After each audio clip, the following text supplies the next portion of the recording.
if the customers that you want to attract want clarity, want to end the confusion, and they want confidence, they also want to sense it from you. So I'm seeing two phenomenon. Fitness and health coaches who are over the top on social videos, moving in a frenzy, speaking with overzealous enthusiasm that really isn't a fit for the market they want to attract with money to spend and the commitment to follow through. And then number two, I'm Deborah Atkinson. You're listening to She Means Fitness Business, produced by my business, Voice for Fitness. At Voice for Fitness, we know that you want to be an inspirational example to other midlife women. And in order to do that, you need a profitable health and fitness coaching business. And the problem is, for you, a lack of clients or a lack of time and a way to scale that business, which makes you feel uncertain about whether you can or maybe whether you want to succeed. I believe you deserve consistent, dependable revenue from clients you love. And I understand how it feels because I've been there too, which is why I now train fitness professionals internationally. And here's how I do it. First of all, if you're tired of getting results you're getting from doing what you're doing, meet with me on a call. I then help you create a plan of action based on you, what you've tried, what results you're getting. And third, we celebrate your growth. So, book a call. And in the meantime, get your business scorecard so you can stop feeling your dreams slipping away while other less qualified and less heart-centered coaches make sales and get more clients. And instead, you can easily increase your revenue by at least $5,000 a month in the first 90 days. I'm going to put that link to the business scorecard and to booking a call if you're serious about taking a step with me in the show notes. If the fitness customers that you want to attract want clarity, they want to end confusion, want confidence, they also want to sense that from you. So I see these two strange phenomena happen, and they're errors that I think you want to catch if you might be doing them. First, I see fitness and health coaches who are just like over the top on social media, moving in a frenzy, speaking with overzealous enthusiasm that isn't a fit for the market that they want to attract with money to spend and the commitment to the follow through. And then number two, I see fitness coaches forgetting about the customers that you want to attract and the way that you want to teach them while you create videos on social media that aren't getting any likes and shares and views and comments or saves. Here we go. Let's fix this. Don't forget who you are and who your ideal prospect is.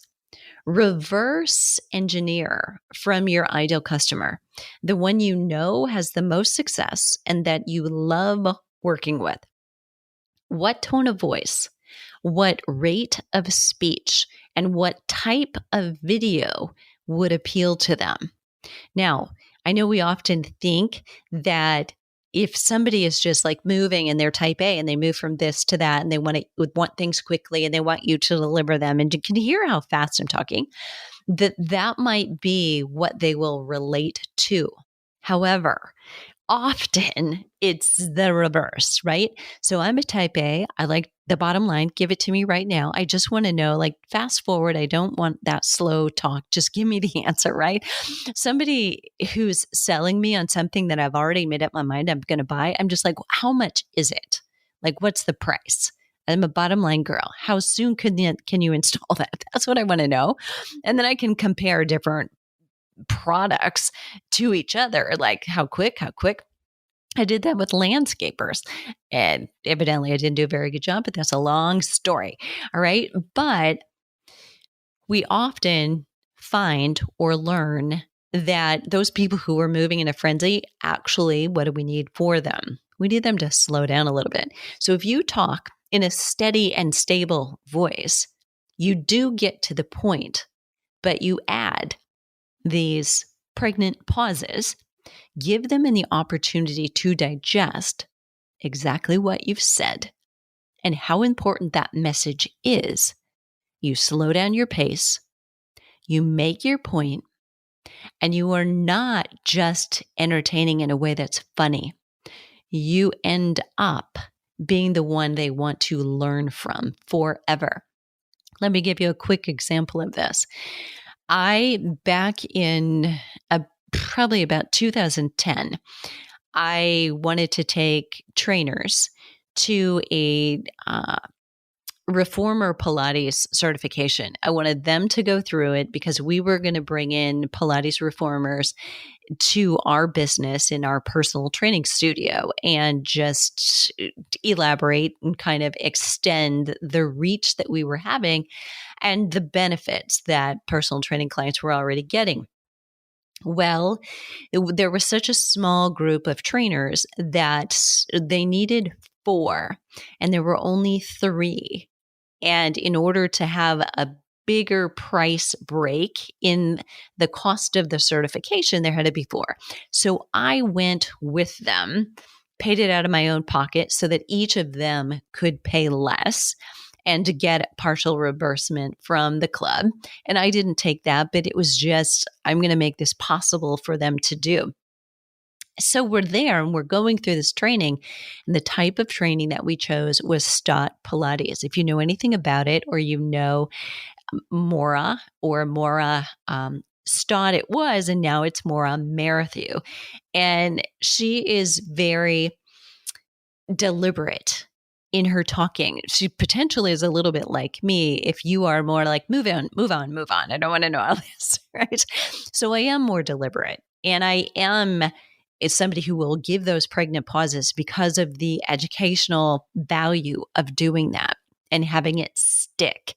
And I do that and have learned that as being a speaker on stage. There are moments when you're there to entertain and you want to talk quickly, but then you have to change it up. You have to pause. Give them the emphasis, the exclamation point, the period, the comma in your speech. And I do those things purposely. And I chose her training because she does it, even though I'm type A and give it to me faster. And it sometimes drove me crazy to watch her videos because it was just like, get on with it. Can you just move on with it? And so I know exactly the comments that I get on my YouTube channel from people who say the exact same thing. I'm like, it's okay. I'm okay with you saying that, because as long as you're here complaining, you're here, right? That's the point. So allow them to do it. And if they're here, they're still watching, but they haven't purchased, you're still going down the right road. So I want you to think about who your ideal target customer will respond to best. What voice, what rate of speech, what tone, what do you need to have? So if you're just trying to compete for eyeballs on social media by doing things that are crazy and outrageous and funny and get their attention, but that is not who you are behind the scenes, you're not being really authentic to yourself, and you deserve to be, not to have to put on, some kind of pseudo personality that you are not, but you want to be you to attract people you love working with, as opposed to somebody you have to be fake with to carry on that role that you portrayed, right? So it may cost you if you attract people you don't love working with. Know who you are. Know the customers that you want to attract. Know who they are. Be you and speak to them like a friend, not like it's a speech or a performance, unless you're stepping into that and then you step out of it and say, hey, listen, that's just a little ridiculous, don't you think? Because that may get you the clients you really want. And there you have it, your 5-minute tip today. That's it. I hope you enjoyed this episode. And don't forget, if you don't know really how you're doing or how you're going to change what you're doing, go to the show notes. Make sure you grab the business scorecard to get an idea of how you're doing now on the things that profitable fitness coaches and personal trainers are doing and that need to get better if you're going to scale a business and still have the life that you love. I'll put everything in the show notes, so don't forget to pop over and grab those.